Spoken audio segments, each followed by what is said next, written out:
Welcome back to Family Feud po mga kaibigan. Konti recap, pagkatapos po ng one round, lamang Tanya Markova family.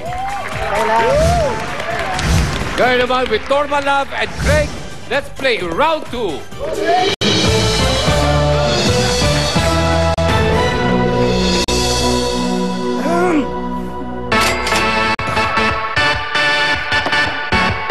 Salamat po, Mr. Producer.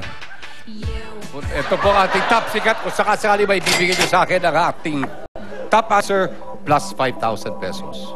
Survey kami ng 100 Pinoy. Top 5 answers ang nasa board. Ang tanong, ano ang nagbabago sa isang tao kung nagbibinata o nagtatalaga na? Norma Love. Boses. Boses daw, sabi ni Norma Love. Survey. Lumalaki ang boses.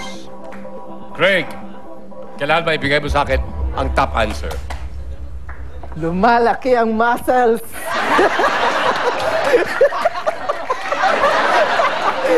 Paano? Mukhang hindi ka pa nagbibinata, ah. Wala ko. Lumalaki ang muscles. Relay. Sorry, Craig. Normal Love, pass or play? Play! Play! Okay. Get the start nyo, ha? 21. Momo! Anong nagbabago sa isang tao kung nagbibinata o nagtatalaga na? Dumadami yung buhok. Dumadami ang buhok! Uy. Specific. Kailangan specific kayo, ha? Heart. Pimples o tigyawat?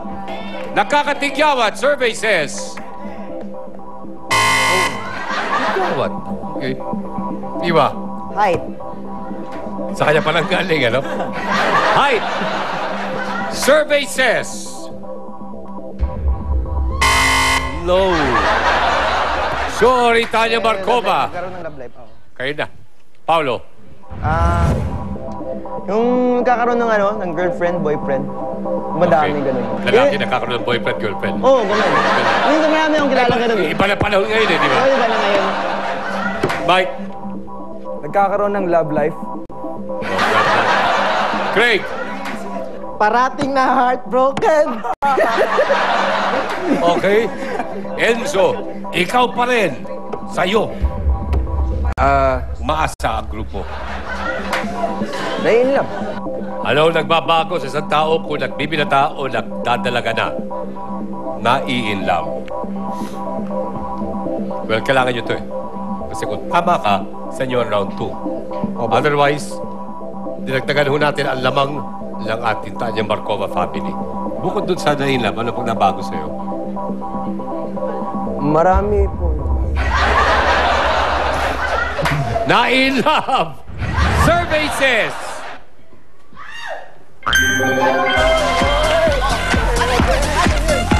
Mabawi po ang EB family. Number 4.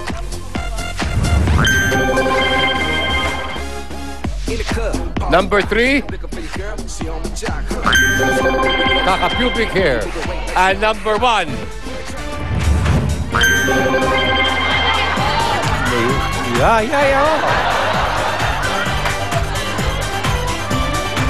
Marami ako mga lalaking kilalang lumalaki boobs. Okay, mga kaibigan, after 2 rounds, lamang pa rin po ang ating Tanya Markova. Mga kaibigan, babalikan po natin ating Bands of Today. Well, after short commercial breaks, stay with us dito sa Family Feud.